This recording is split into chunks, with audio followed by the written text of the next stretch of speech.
computadora dice, yo creo que sí se debe estar grabando, ¿no? Porque puse grabar. A ver. Sí, está grabándose. Está grabándose. Muy bien. Entonces, en la pantalla ustedes pueden ver ya el título de nuestro tema, ¿no? De él escribió Moisés. Este estudio está basado en Juan 1:43 y 51. Entonces, ya que tienen el estudio allí, basado en Juan 1:43 al 51, vamos a abrir nuestras Biblias para mirar más de cerca estos pasajes bíblicos. Dice así: al día siguiente Jesús quiso ir a Galilea, halló a Felipe y le dijo, sígueme. Felipe era de Bethsaida, la ciudad de Andrés y de Pedro. Felipe encontró a Natanael y le dijo, hemos hallado a aquel de quien escribió Moisés en la ley y también los profetas, a Jesús, el hijo de José de Nazaret. Natanael preguntó, ¿de Nazaret puede salir algo bueno? Felipe le dijo, ven y ve.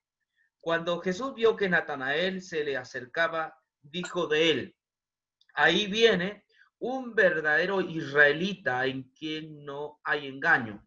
Natanael le preguntó, ¿de dónde me conoces? Respondió Jesús, antes que Felipe te llamara, cuando estabas debajo de la higuera, te vi. Respondió Natanael, Rabí, tú eres el Hijo de Dios, el Rey de Israel. Jesús respondió, ¿crees porque te dije, te vi debajo de la higuera? Cosas mayores que estas verás. Y agregó, os aseguro, de aquí en adelante veréis el cielo abierto y los ángeles de Dios que suben y descienden sobre el Hijo del Hombre. Bueno, los versículos que esta mañana con la ayuda de Dios vamos a considerar. Aquí hay una serie de verdades que haríamos bien en reestudiarlas, meditar e interpretarlas desde el punto de vista del Evangelio según San Juan. Primero, encontramos nosotros a dos personajes, a dos amigos, Felipe y Natanael.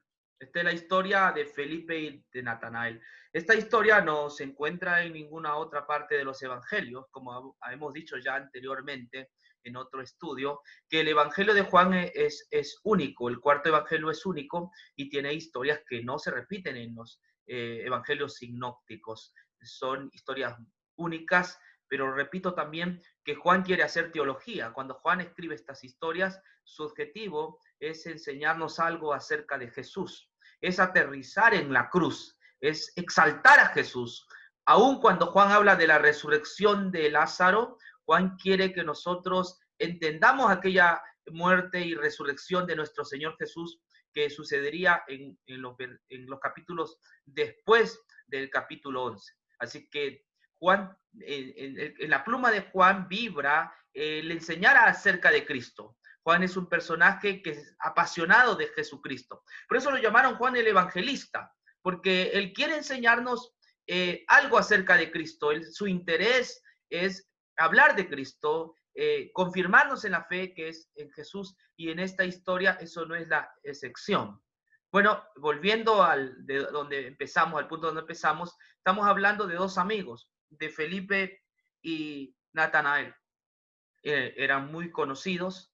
Seguramente ellos se reunían para tener discusiones teológicas.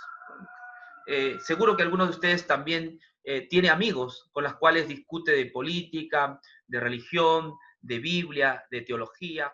Solemos tener nuestros amigos donde nos tomamos un café y platicamos acerca de la verdad, indagamos en la verdad. Yo recuerdo cuando estudiaba teología, un día nos reunimos 10 compañeros para estudiar el Evangelio y estuvimos toda la noche y ya de madrugada estudiando el Evangelio y prometimos defender el Evangelio.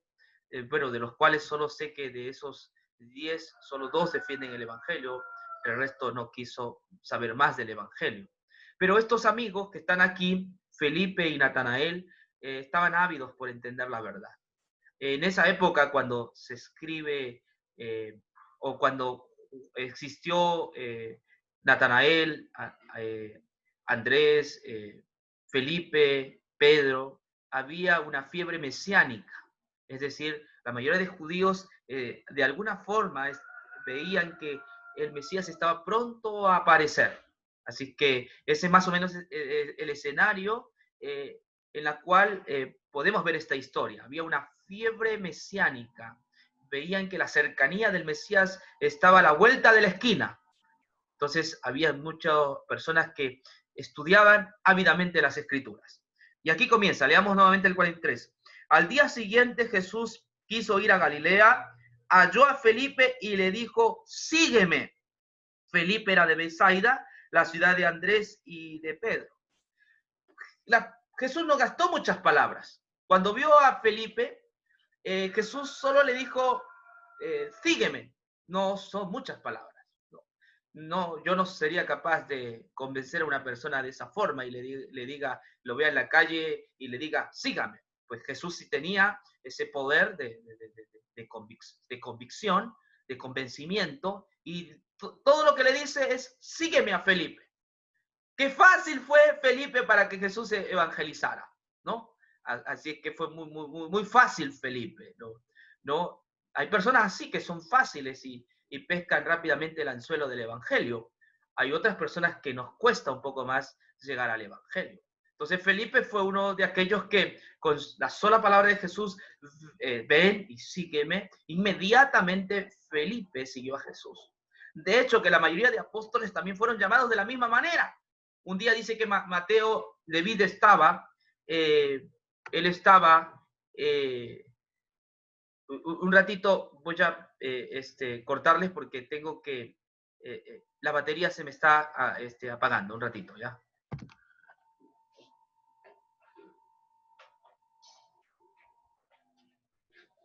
Muy bien, ahora sí, ya solucioné esa dificultad.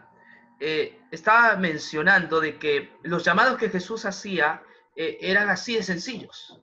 Le decía, síganme, les voy a hacer pescadores de hombres, y lo seguían. Y Felipe también fue así llamado, ¿no? Mateo Leví estaba en los tributos, en el banco de los tributos. Jesús le dijo, ven, sígueme. Él dejó todas las monedas que estaba recaudando y siguió a Jesús. Entonces, así más o menos era. Pero con el segundo personaje que está aquí no fue tan fácil. Fue un poco difícil llamarlo. Vamos a ver qué pasó. Dice el verso 45. Felipe encontró a Natanael y le dijo, hemos hallado a aquel de quien escribió Moisés en la ley y también los profetas, a Jesús, el hijo de José de Nazaret. Natanael preguntó, ¿de Nazaret puede salir algo bueno? Felipe le dijo, ven y ve. Eso es todo lo que le dice. Felipe amaba a Natanael, eran amigos de conversa, amigos en los cuales dialogaban estos asuntos de fe. Desea que su amigo Natanael conozca a Jesús, así que va, lo visita y le da este mensaje, ¿no? Hemos hallado a aquel de quien escribió Moisés en la ley y también en los profetas. Le está diciendo, Natanael, no busques más. Ya hemos encontrado al Mesías. Hemos encontrado a aquel de quien escribió Moisés y también los profetas escribieron acerca de él. Hemos encontrado, y le detalla el nombre, a Jesús, el hijo de José de Nazaret. Él es de quien escribió Moisés y también los profetas. Quizás, hermanos, esto no signifique mucho para nosotros, pero para un pueblo que miraba la venida del Mesías como algo inminente, esto era tremendo, era una gran revelación. Estas eran palabras extraordinarias. El Mesías ha venido, no lo busques más, Natanael, ya hemos encontrado a aquel de quien escribió Moisés y también los profetas, a Jesús, el hijo de José de Nazaret. Hemos encontrado a Jesús, hemos encontrado al Mesías. No lo busques más. Ya se ha acercado y tenemos la bendición de haberlo encontrado. Hermanos, hay gente que no se cree fácilmente el cuento. Y pues Natanael más o menos era así, era alguien duro de roer. Le hace otra pregunta, ¿no? Le hace otra pregunta. Fíjese lo difícil que era Natanael, ¿no? 46. Natanael le preguntó, ¿De Nazaret puede salir algo bueno? La pregunta, ¿no? Una pregunta muy buena de paso. Si usted analiza un poco de historia, Natanael sabe lo que dice, sus pies están sobre tierra firme. Le dice, oye, pero Felipe, ¿qué estás diciendo? ¿Cómo tú me dices que Jesús, el hijo de un tal José, que es de Nazaret, él es el Mesías, él es el que escribió Moisés y los profetas? Solo le hace una pregunta en la cual pretende derribar toda esa creencia. ¿De Nazaret puede salir algo bueno? Era un hábil estudiante de la Biblia, de paso, Natanael, no era cualquier cosa, estudiaba la Biblia, la Torá. Respóndeme, ¿puede salir algo bueno de Nazaret? Felipe no tiene una respuesta. Muchas veces cuando nos hacen preguntas difíciles, a veces no tenemos una respuesta. En aquella ocasión Felipe no tenía una respuesta. Entonces solo atina a decirle lo siguiente. Le dice lo siguiente, ve y ve. Pues, yo no te puedo convencer. Yo creo que tú tienes que ir donde el mismo Jesús para que tú compruebes si es el Mesías o no es el Mesías. Comprueba por ti mismo. Yo no tengo un argumento. Él no le argumenta, él no usa las escrituras para seguir argumentando, porque le ha hecho una pregunta que merece una buena respuesta, pero él no encuentra la respuesta. Observemos un poco la pregunta que le hace Natanael a Felipe. Le dice, ¿de Nazaret puede salir algo bueno? Respóndeme, Felipe, ¿puede salir algo bueno de Nazaret? De acuerdo a las escrituras, el Mesías no tenía que venir de Nazaret. De acuerdo a Miqueas 5, 1 y 2, que lo pueden anotar, de ti, Belén Efrata, vendrá el Salvador. Sus salidas son desde la eternidad hasta la eternidad. Es decir, el Salvador tenía que venir de Belén, de Judea, no de Nazaret. Desde Nazaret no tiene que venir el Mesías, no es el Mesías de Nazaret. Otra cosa, ¿por qué responde Natanael esto? Porque los israelitas habían fracasado buscando un Mesías, y de esto está en Hechos. Vamos un ratito a Hechos para ver el fracaso de Israel. Ellos buscaban un Mesías, la fiebre mesiánica estaba ahí, latente en esa época. Ahora no sé si lo siguen buscando, ¿no? Hechos 5 dice así, Hechos 5, el verso 35. Fíjese la fiebre mesiánica, ¿no? Como un dato histórico solamente, ¿no? Hechos 5, 35 en adelante, dice así. Y les dijo, ahí está hablando Gamaliel, ¿no? Y les dijo, israelitas, mirad con cuidado qué vais a hacer con esos hombres. Porque hace un tiempo se levantó Teudas pretendiendo que era alguien. Se le unieron como 400 hombres, pero fueron muertos y todos los que le seguían se dispersaron y se redujeron a la nada. Después, en los días del censo, se levantó Judas el Galileo y llevó mucho pueblo tras de sí. Este también pereció y todos sus seguidores se dispersaron. ¿Se da cuenta los fracasos fallidos del pueblo de Israel, de muchos judíos? Habían buscado a un Mesías y se confundieron algunos y pensaron que este sujeto que está allí llamado Teudas era el Mesías. Tenía sus seguidores, pero dice que fue muerto y sus seguidores se dispersaron. Resulta que fue un fracaso, no era el Mesías que ellos esperaban. Después se levanta otro hombre que dice allí que era Judas y también mucho pueblo con él en los días del censo. Se levanta este Judas que era Galileo, llevó mucho pueblo tras sí. Este también pereció y todos sus seguidores se dispersaron. Entonces vemos ahí, ya en la época misma, habían intentos por buscar al Mesías, pero fracasaron, no era el Mesías. También en los tiempos de Jesús había un tal Barrabás, que significa hijo de Bar o hijo de rey. Él creía ser el Mesías, pero no era. Por eso creo que Natanael quiere ser exacto, no quiere creer cualquier cosa. Él quiere, él no está menospreciando, pero él quiere que las cosas que se digan sobre el Mesías tengan argumentos que sean sólidos, que sean fehacientes. Ya es un hombre que para creer tiene que comprobar mediante las escrituras. Por eso le dice a Felipe de Nazaret, ¿puede venir algo bueno? No sé en ciertas ciudades a ciertas personas de ciudades se les mira de forma despectiva. En España, por ejemplo, los que son vistos en forma despectiva y se cuentan todos los chistes es los gallegos, ¿no?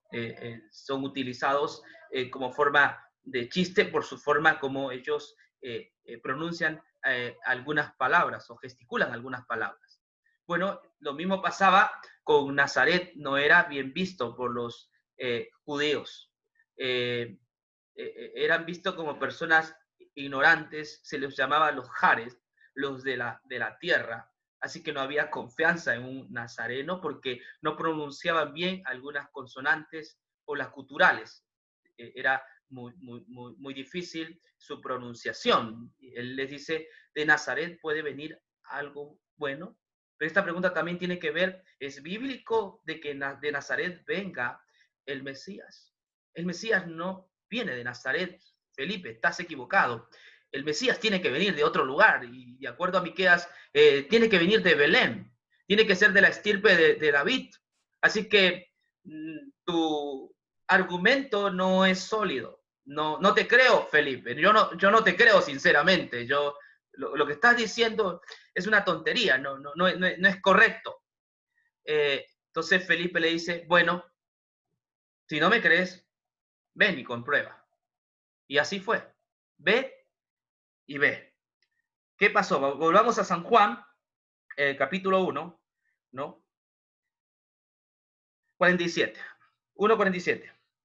Cuando Jesús vio que Natanael se le acercaba, dijo de él, ahí viene un verdadero israelita en quien no hay engaño. ¡Wow!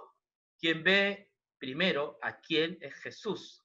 No es que Natanael ve primero a Jesús, sino que Jesús ve a Natanael.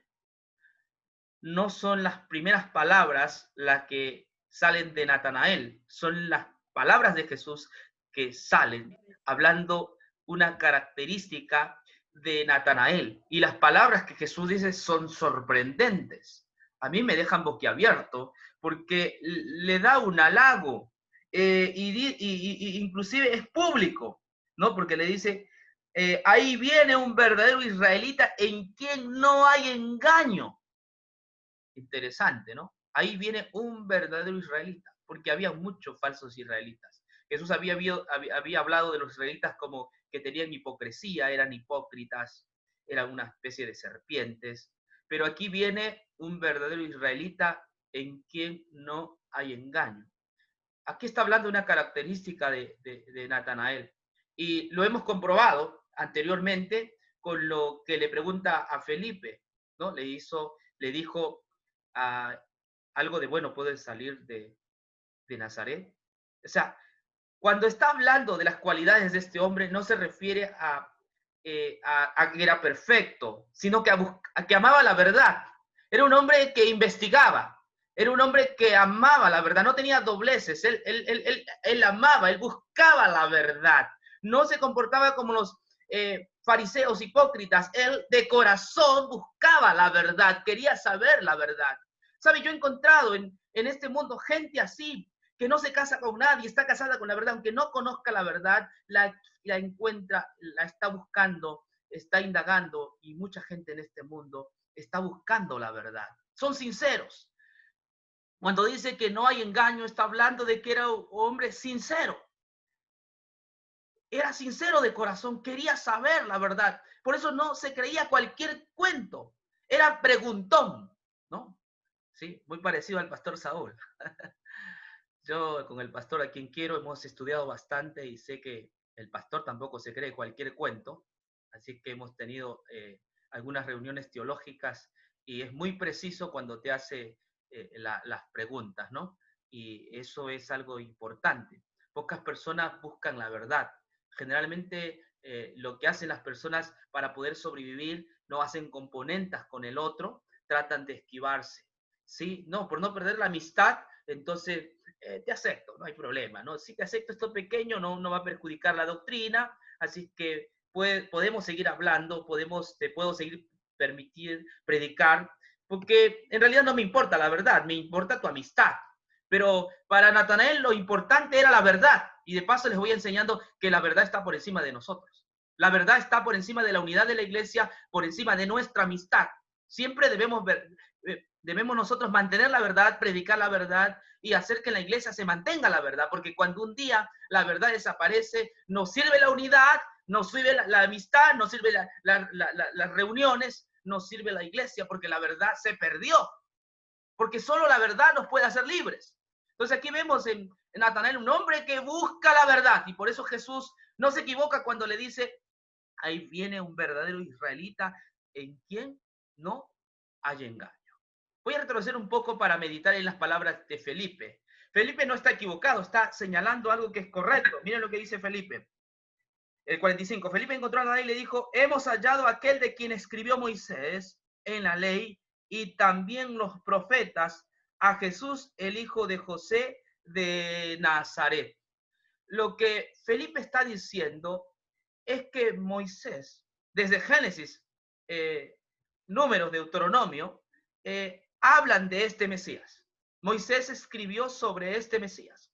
No solo Moisés escribió sobre este Mesías, es decir, el Pentateuco, sino que también los profetas hablan acerca del Mesías. Cuando leamos Moisés, debemos encontrar en el libro de Moisés a Jesús. Cuando leamos a los profetas, debemos encontrar en los profetas a Jesús. Felipe está enseñando una verdad, ¿sí? Pero a medias. Ya lo vamos a ver a medias. Una verdad, pero a medias. Porque lo que le dice Felipe a Natanael es que ha encontrado al Mesías. Pero dice que este Mesías es de Nazaret, hijo de José. Ahí se queda. Es un mensaje bueno, pero parcial, no es completo. Es bueno, pero es parcial. Y así hay gente que cree en Jesús, pero no sabe la suficiencia que tiene ese evangelio. Entonces creen en Jesús, pero no saben la suficiencia. Son como Apolos, poderosos en palabras, pero no avanzan más allá. Entonces aquí vemos ese mensaje. Es correcto, porque las escrituras, hermanos, tanto Moisés como los profetas hablan del Mesías, pero hay que tener una correcta teología también acerca del Mesías. Y probablemente aquí Felipe está aprendiendo todavía, ¿no? Entonces, ahora sí, volvamos un poco al diálogo que sostiene Natanael con Jesús. 48. Natanael le preguntó. Siempre preguntó Natanael. No era fácil, hermanos. Me ha tocado gente muy difícil. A mí me gusta cuando la gente es difícil, ¿no? Porque las personas que son difíciles son personas que llegan a amar y se mantienen casi siempre en el Evangelio. Dice así. Natanael le preguntó, ¿de dónde me conoces? Respondió Jesús, antes que Felipe te llamara, cuando estabas debajo de la higuera, te vi. Mucho antes que Felipe vaya y te comunicara acerca de mí, yo te había visto. Porque Jesús todo lo conoce, porque Jesús es Dios, porque Jesús conoce nuestras personas, nuestras vidas, no le son ocultas. Él sabía quién era Natanael y lo había visto, dice, antes que Felipe lo llamara debajo de la higuera. Y esto se relaciona con lo bueno que Jesús ha dicho sobre Natanael. Esto de la higuera es interesante. De paso, ¿qué tiene que ver la higuera? ¿Por qué Juan habla de la higuera? ¿Qué enseñanza podemos sacarle? Porque dice, te vi debajo de la higuera. Algunos creen que estaba él orando debajo de la higuera.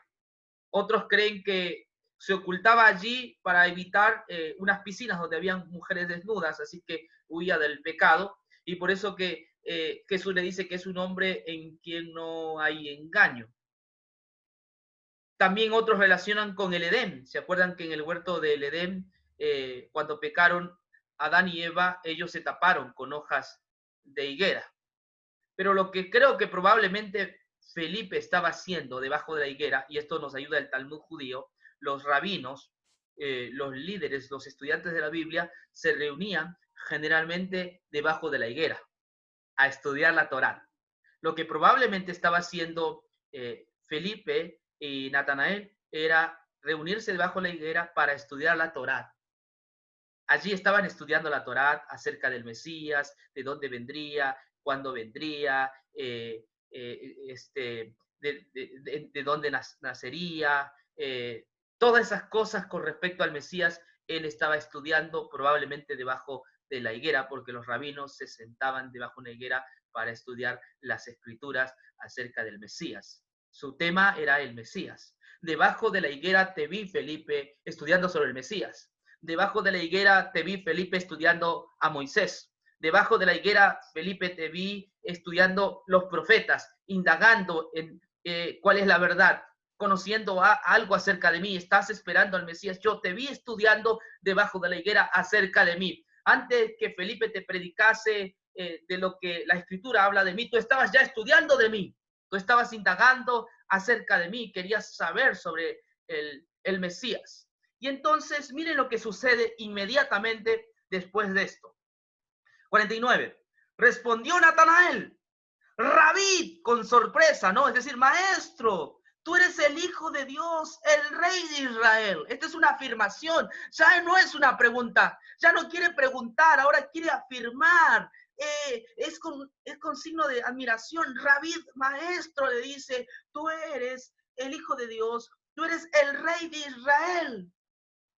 ¡Qué sorpresa! A mí me sorprende la respuesta de Natanael, ¿no? Es que todo sucedió en una higuera. En una higuera él estaba estudiando acerca de Cristo.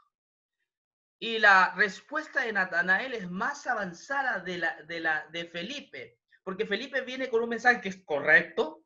Él es quien escribe Moisés y los profetas, pero solo le dice que es el hijo de José. Ahí es el mensaje, que es correcto porque es hijo de José. Pero el mensaje de Natanael es más profundo y es la verdad que tú y yo creemos. Está diciendo, tú eres el Hijo de Dios. Está diciendo que Él es participante de la naturaleza divina. Y es que Juan trata de, en este evangelio, trata de decirnos que Jesús es el Hijo de Dios, que no es un simple ser humano.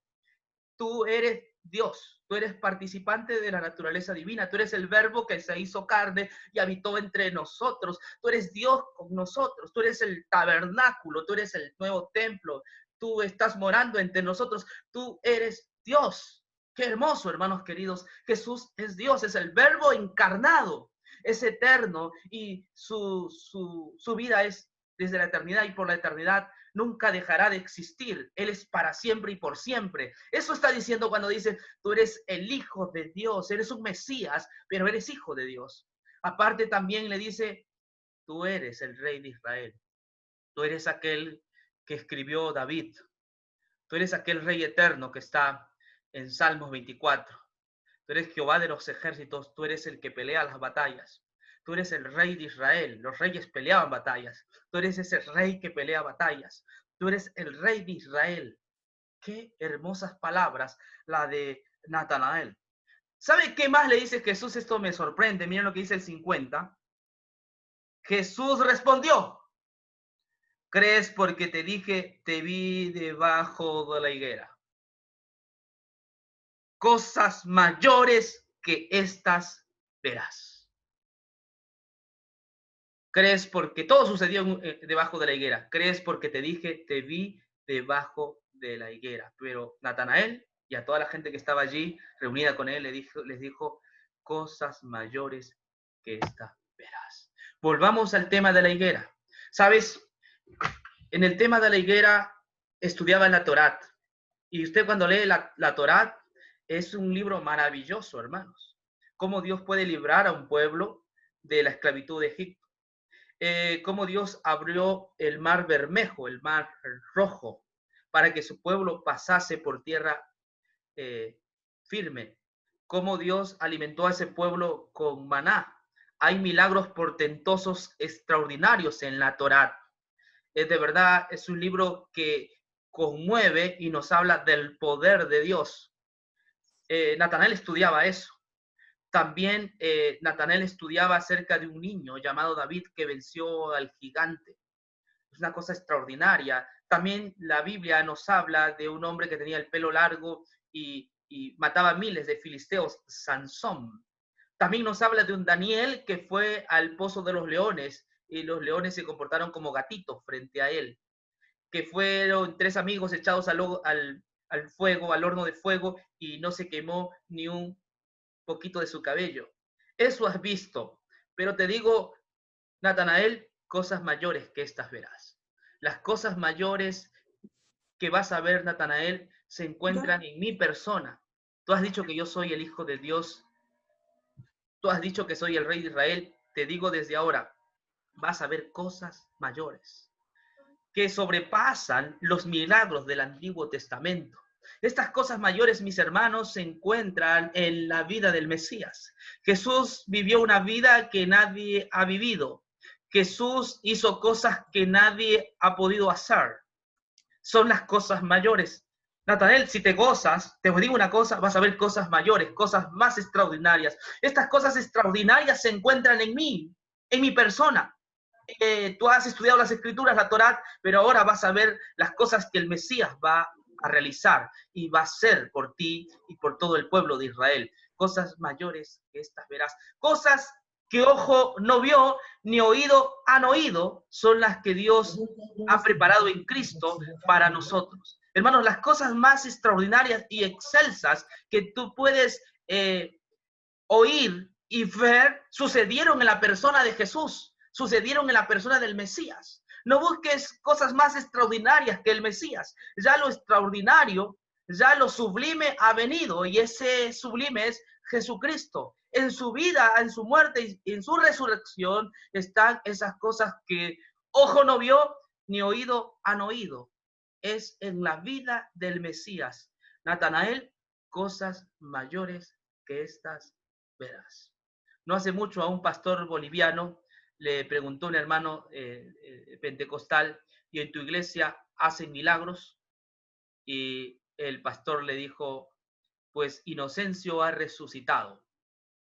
Cuando uno entiende el Evangelio, es el mayor milagro que ha ocurrido, porque has entendido que a través de Jesucristo tienes la vida eterna y el perdón de tus pecados. Sí, cosas mayores que estas verás. Años más tarde, Felipe y todos los apóstoles vieron a Jesús levantado en la cruz, muriendo por nuestros pecados. Cosas mayores que estas verás se encuentran en la vida de Jesús. ¿Por qué les digo esto? No es una interpretación mía. El texto siguiente aclara esto. El verso que voy a leer, 51.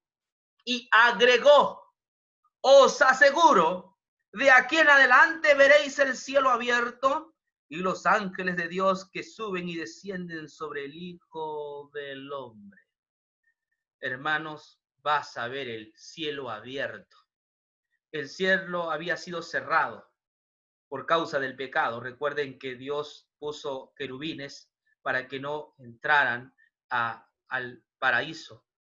Se habían cerrado. En el santuario también las puertas estaban cerradas. Solo podía ingresar el sacerdote y el sumo sacerdote, y nadie más podía ingresar. En el Antiguo Testamento habían limitaciones, habían fronteras, y quien pasaba esa frontera moría. Pero en el Nuevo Testamento le está diciendo Jesús a Felipe, verás el cielo abierto. Cuando Jesús descendió a la cruz del Calvario, a partir de allí, hermanos, los cielos están abiertos. Cualquier pecador de Nueva York, del mundo, puede ir en el nombre de Jesús y recibir el perdón de sus pecados, una entrada libre al cielo. Porque por la sangre de Jesús tenemos entrada al cielo. Él nos abrió ese camino. De aquí en adelante veréis el cielo abierto. Qué milagro más grande, el poder volver al paraíso perdido. Y dice allí algo más, porque esto es una figura también del Antiguo Testamento, ¿no? De aquí en adelante veréis el cielo abierto y los ángeles de Dios que suben y descienden sobre el Hijo del Hombre. Hermanos, es a causa de Cristo y solamente a causa de Cristo que nosotros tenemos acceso a la Canaán celestial. Es a causa de Cristo que estaremos en el reino de los cielos. Es por causa de Cristo que nosotros obtenemos las bendiciones y la herencia abránica. Sí, termino con esto. Hay un Jesús que ha sido puesto en una cruz y que toda persona tiene entrada por medio de él a la gracia de Dios, entrada libre al cielo. Apocalipsis dice que Dios abrió una puerta. Yo digo lo siguiente, en la Nueva Jerusalén, ¿sabes cuántas puertas hay? 12. 12 puertas. En el Edén había una. En el santuario también había una, pero en la Nueva Jerusalén hay 12. ¿Sabes por qué? Porque millones de personas en este mundo se van a salvar. Es mentira que pocos nos salvamos, porque si pocos nos salvamos, entonces el sacrificio de Cristo ha sido ineficaz. En el reino de los cielos entrará mucha gente como aquel ladrón en la cruz que a la última hora recibió el perdón de sus pecados por medio de Jesús. La Biblia dice que los salvados serán como la arena del mar y todos aquellos que estarán en el cielo serán porque han lavado sus vestidos en la sangre del Cordero. Hermano, no desesperes, hay esperanza para ti. Hermano, no pienses que para ti no es el cielo. El cielo está cercano. Pablo dice que está cerca de ti la palabra de fe que predicamos. No es distante, no es lejano. Yo antes pensaba que mi salvación era distante y lejana. No, Pablo dice que está cerca de ti, en tu boca la palabra de fe que predicamos. Si crees que Jesús es el Señor y que Dios lo levantó de los muertos, serás salvo. Así que la salvación no es un quizás, un tal vez. Está cerca de ti. Que Dios te bendiga. Amén.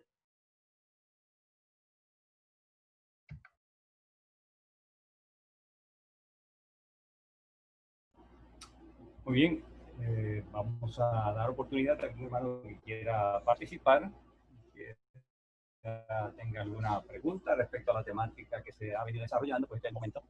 Así pues, hay oportunidad para aclarar algunos puntos que no hayan quedado claros, a pesar de que es una posición sumamente sencilla. Ok, lo que quieran aportar, pues ahora este es el momento, active su micrófono y luego lo desactiva al finalizar. Ya puedes hablar. Ya puedes hablar. ¿Perdón? Sí, hermana, puede hablar. Sí, buenos días.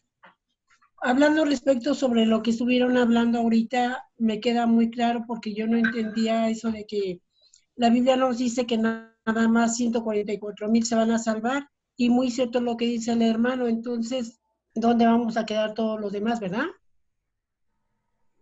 Ahora pues me queda más claro de saber de que la salvación está abierta para todo aquel que ha recibido al Señor.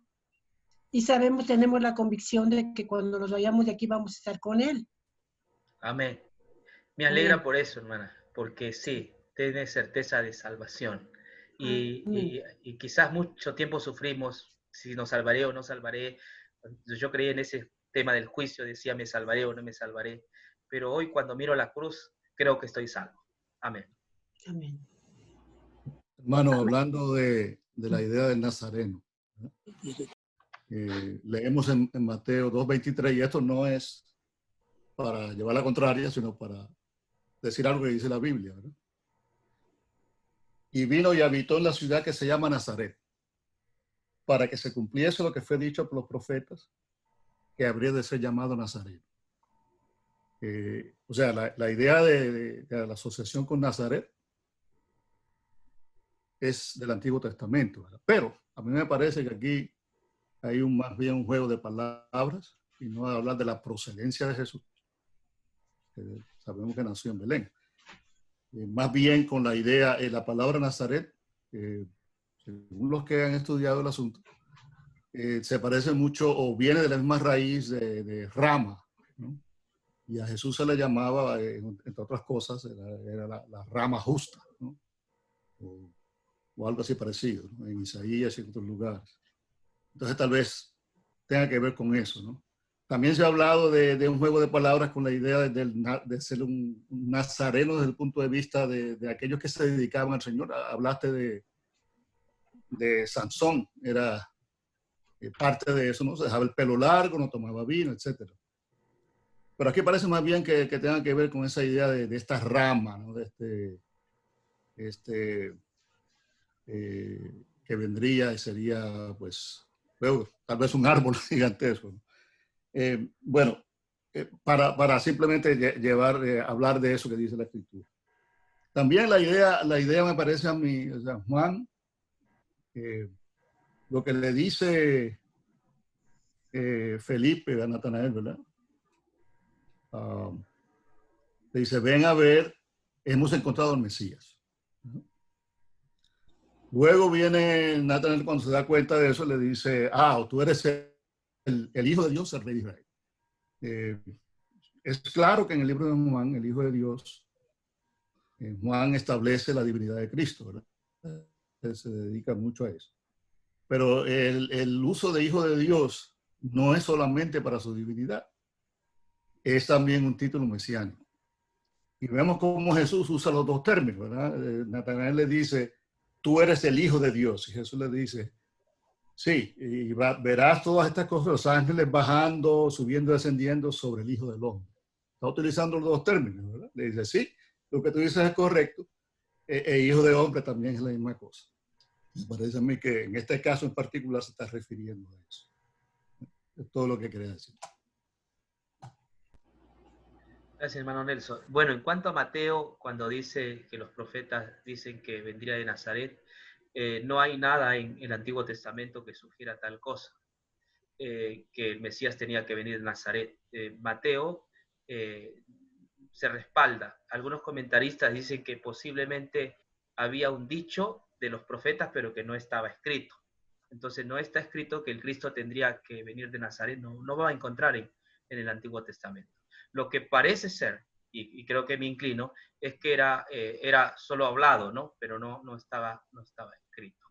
Y creo que por ahí se origina la controversia en Juan, ¿no? Sí, yo pensé en eso, hice un estudio, porque escribió un libro sobre Juan, entonces para poder escribir uno tiene que estudiar bastante, ¿no? Y inclinarse por una posición. En cuanto a lo otro, no tengo problema de lo que el hermano Nelson ha dicho, estoy completamente de acuerdo. Hermano, en el último versículo, 51. En el 51, y le dijo a Jesús, de cierto os digo, de aquí adelante veréis el cielo abierto y a los ángeles de Dios que suben y descienden sobre el Hijo del Hombre. Eso más bien tiene que, porque hasta hace algunos años atrás yo tenía muchísima confusión y creo que mi esposo también. Pero ahora mi pregunta es, ¿eso tiene que ver con lo que vio Jacob en aquella visión que subían y bajaban ángeles con Jesucristo? Sí, que estaba en el desierto y se acostó y tuvo ese sueño. Eso tiene que ver con Jesucristo, ¿verdad? Esa escalera. Se llama la escalera de Jacob. Claro, es gracias a Jesucristo que entramos al cielo, ¿no? Es lo mismo que vio Jacob allá en Génesis, ¿no? Donde está escrito esto. Simplemente se llama intertextualidad cuando un texto vuelve a repetirse en otra parte, ¿no? Pero aquí se está conectando esto a la obra del Mesías. Sí, hermano, yo le hago esa pregunta porque, gracias a la misericordia del Señor, algunos años atrás, aquel hermano llamado, ¿cómo era que se llamaba? El ministerio aquel, que él llama José Luis de Jesús Miranda. Sí. Oyó hablar de él, ¿verdad? Sí. Con Miranda. Nosotros tuvimos una relación bastante estrecha con algunos hermanos que estaban en ese movimiento.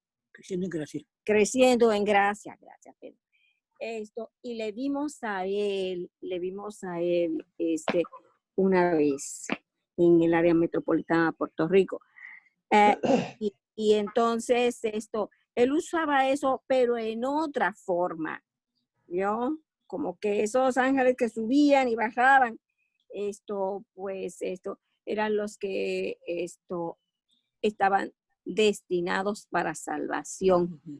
Él decía que estaban destinados para salvación. Y ligados a la predestinación. Que eso era lo que él decía. Por mucho tiempo, pues, yo tuve problemas con eso. Pero, pues, pues gracias al Señor, a su misericordia, se fue aclarando todo eso por medio de la palabra, pero siempre estaba porque alguien hablara de eso para entonces yo hacer esa pregunta. Bien, hermana. Gracias, hermana, por la aportación. ¿Alguna otra aportación o pregunta? Yo quiero aportar también. Hola, hermano Williams. Dios te bendiga. Bendiciones, hermana. Adela. También hubo, cuando Jesús nació, el cielo quedó vacío porque todos los ángeles bajaron cuando el día que nació Jesús. También esa es la réplica que dice aquí, que dice Jesús aquí mismo, veréis el cielo abierto y los ángeles de Dios suben y descienden sobre el Hijo del Hombre. Cuando nació Jesús también bajaron los ángeles también para adorarlo a él y el cielo quedó vacío. Así dicen. Esa es mi aportación también. Qué lindo. Yo creo que todo el cielo estuvo contemplando, ¿no? la obra de Jesucristo. Dice que los ángeles deseaban, admiran eso, ¿no? Quisieran participar en esa obra de predicar el Evangelio, el libro de Hebreos. Así que creo que los ángeles miran el plan de redención hecha en Cristo, porque en la cruz no solamente Jesús ganó nuestra salvación, sino que también expuso a Satanás y terminó el conflicto de los siglos. Es decir, no hay dudas en cuanto a Dios. Ya nadie puede tener dudas en cuanto a Dios porque Dios ha resuelto ese problema en la cruz. Dios demostró en la cruz que es amor y que tiene justicia para salvar al pecador. Por lo tanto, el pecador tampoco puede ser acusado por el diablo porque ya hay el argumento eficiente, fehaciente, que es la cruz para salvarnos. Entonces, el triunfo de Cristo en la cruz es universal y tiene resultados cósmicos. Comentarle que me gusta la idea, primero que nada, gracias pastor, porque usted hace de unos versículos que uno lee todo el tiempo y le pasa por encima como si no fueran importantes, pero que mucho usted le ha sacado. Gracias a Dios por eso, porque aprendemos también de eso. También los ángeles se vieron cuando Jesús estaba en Getsemaní sufriendo, los ángeles le servían. Los ángeles también cuando él fue ascendiendo, los ángeles estaban presentes. Cuando él resucitó, los ángeles también estaban presentes. Tal vez Jesús se refería a eso. Lo otro es que en esa historia vemos a un Jesús tan humano que nos conoce a la gente que vaya mal. Los va buscando y ya él dice algo de ellos. Ya yo te vi, dando a entender que Cristo está muy cerca de nosotros. Eso nos enseña a nosotros hoy día, que nunca pensemos que el Señor está demasiado fuera, allá en la cruz, alejado de nosotros, ajeno de lo que nosotros, separar a un Jesús histórico, un Jesús lejano a nuestras necesidades. No, tenemos que ver que ese Jesús es histórico, pero al mismo tiempo es un Jesús que está ahí, cerca de nosotros, y nos conoce cada pensamiento que tenemos, cada necesidad, conflicto, y eso es bonito, eso es alentador. Gracias. Bueno, hermana Lidia, ese es lo último que dijo es una aplicación de homilética y hay que hacer la diferencia. No, es homilética que se puede aplicar, pero no es una aplicación exegética, ¿no? Del texto cuando uno va mano a mano con el texto, ¿no? Pero pues uno puede sacar aplicaciones para su vida. Yo no tengo problema con eso, ¿no?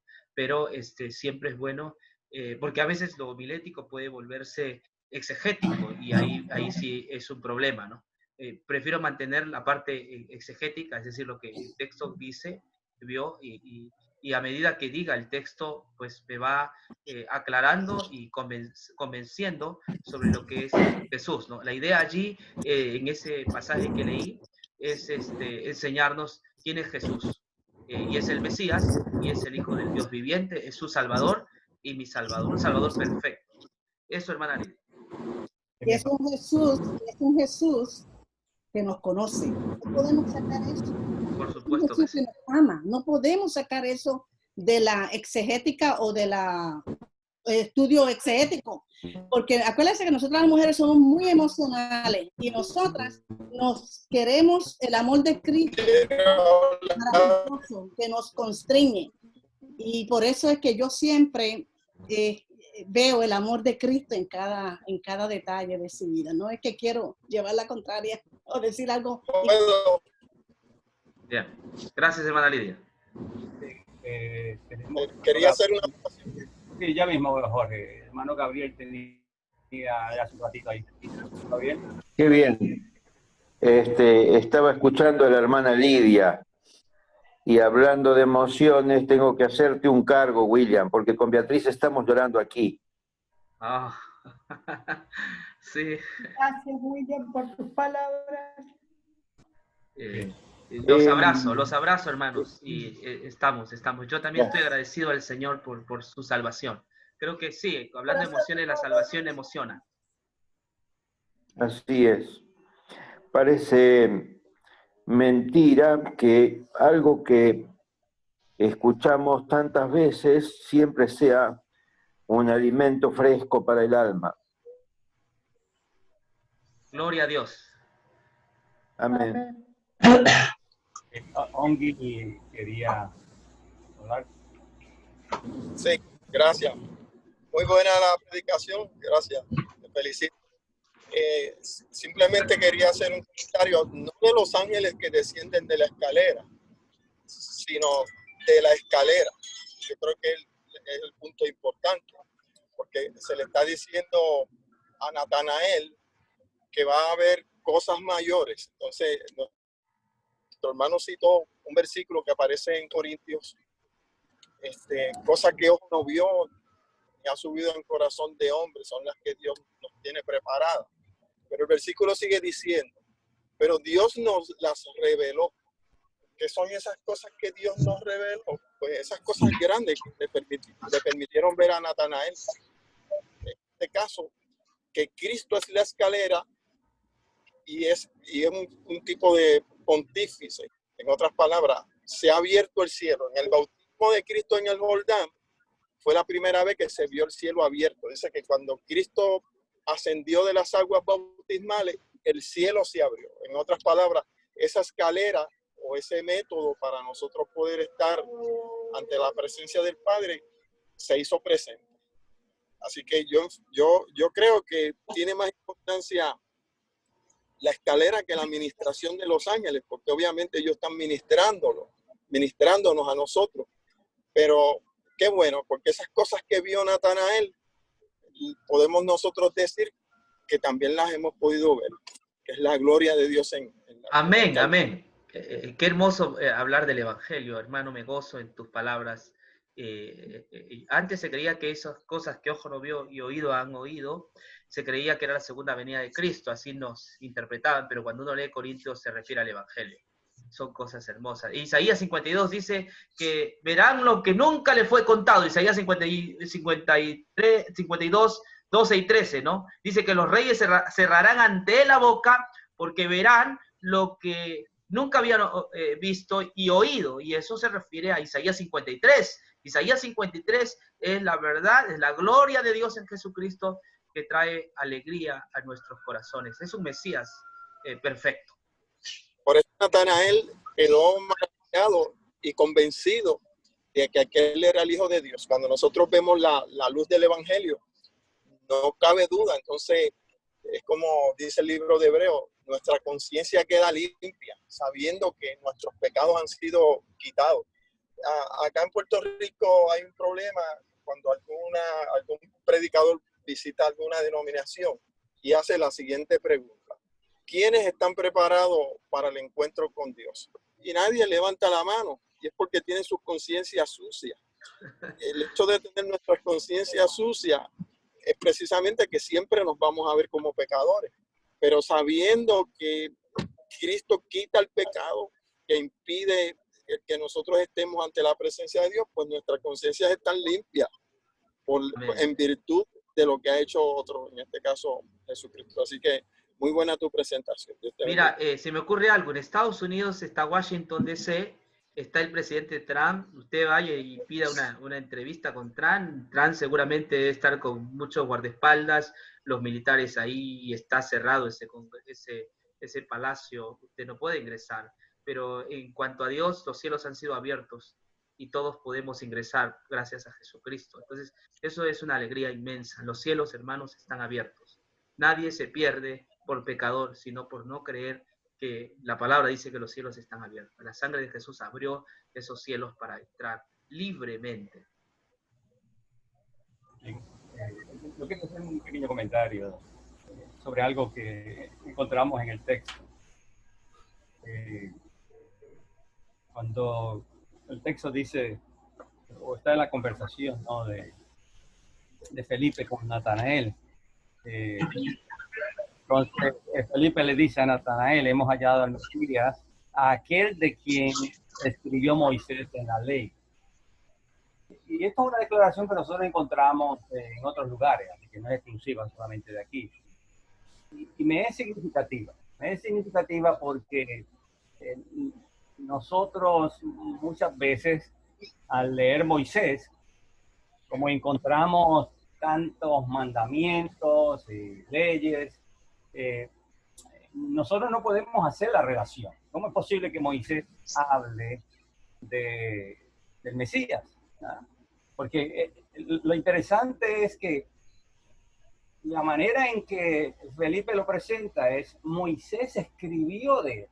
Entonces esa idea, Moisés escribió de él, indicando que el propósito del Moisés escribir era el Mesías. Y eso nos crea a nosotros una nueva visión de cómo entender no solo el Nuevo Testamento, sino todo el Antiguo Testamento, cómo entenderlo bajo esa visión mesiánica, sin tener que recurrir a la espiritualización, que es el problema que muchas veces yo veo. Se recurre a la espiritualización, no se permite al texto hablar en sí mismo, sino que simplemente se transforma el texto en otra cosa. Yo no creo que eso es lo que Felipe está diciendo. Yo no creo que ellos eran tan tontos como para pensar que un pasaje que no habla del Mesías, ahora hay que torcerlo para que hable el Mesías. Así que yo creo que, nuevamente, el pasaje nos está obligando a nosotros a tratar de entender la Biblia y Moisés en esa perspectiva, en la perspectiva mesiánica, y tratar de descubrir cómo fue que ellos realmente entendieron las Escrituras. Porque Cristo lo hace, Cristo lo dice también. Esta no es cuestión, una idea de Felipe, Cristo lo hace también más adelante en Lucas 24, me parece que es. Encontramos el mismo énfasis. Y en ese sentido, muchas veces cuando nosotros hacemos la división de ley y evangelio, hay que tener mucho cuidado, porque la distinción es importante desde el punto de vista teológico, pero hay que tener cuidado en no presionar esta distinción al punto de hacer ver que hay dos sistemas. Hay un solo sistema, hay un solo propósito en la revelación de Dios, y es la salvación del hombre. Y ese propósito se manifiesta o se revela en la persona del Mesías y su misión.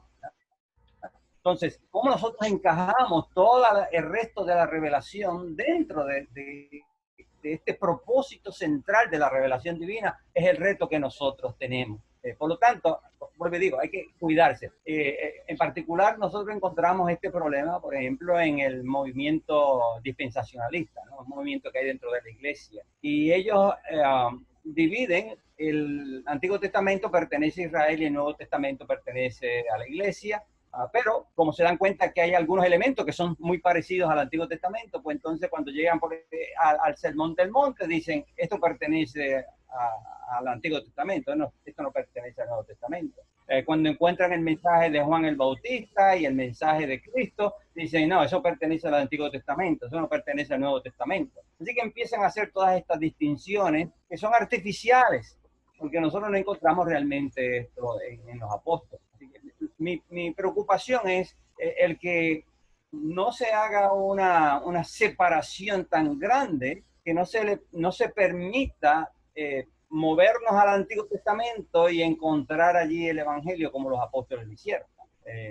Porque muchas veces en estas interpretaciones se separa totalmente al punto de que ya la Biblia realmente el Antiguo Testamento no nos sirve para nada, ¿verdad?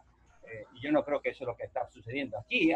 En el caso de Felipe, Felipe entiende, porque no tiene el Nuevo Testamento, Felipe entiende que el propósito de Moisés es hablarnos acerca del Mesías. Ese era un punto. Lo otro que me llamó la atención también en el pasaje es la pregunta de Natanael, ¿no? ¿Puede venir algo de Nazaret bueno? Y es interesante la pregunta porque es evidente que Natanael tiene una visión bien negativa de Nazaret, o por lo menos lo tiene en poca estima. Y ahora él dice, ¿cómo es posible que de allí venga algo bueno? Y es algo que nosotros también encontramos en otros lugares. Por ejemplo, en el caso del nacimiento de Jesús. ¿Dónde Jesús nace? Jesús nace en un pesebre, lleno de animales, maloliento. Él no nace en la cuna de un rey, él no nace en un palacio. Y en ese sentido, yo creo que en el relato también una de las lecciones que nosotros encontramos es esta idea de identificación.